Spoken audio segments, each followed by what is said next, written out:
کو ایک اہم خبر سے آگاہ کرتے ہیں۔ ڈی آئی جی انویسٹیگیشن شہزادہ سلطان نے آج دفتر انویسٹیگیشن ہیڈ کوارٹر میں ایک پریس کانفرنس کی، جس میں ایس پی انویسٹیگیشن اور ایس پی CIA سمیت دیگر افسران نے شرکت کی۔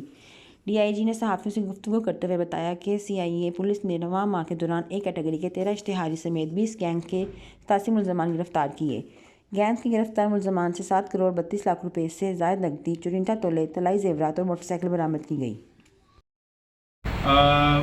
کراچی ایک میگا سٹی ہے، کراچی میں دیر از منی، اس کے پاس پیسہ ہے۔ کراچی میں بھی بہت سارے کرمنل جو پکڑے جاتے ہیں وہ دوسرے علاقوں سے آتے ہیں۔ تو میں کرائم تھیوری میں چلا گیا، میں بتا رہا تھا کہ جو مقصد ہے پرفارمنس کا وہ یہ ہوتا ہے کہ اگر کوئی بندہ مر رہا ہے تو پولیس بھی کچھ کر رہی ہے، اور وہ جو لوگ ڈاکو ہیں یا چور ہیں یا لٹیرے ہیں وہ پکڑے بھی جا رہے ہیں۔ تو یہ بہت ضروری ہے لوگوں کو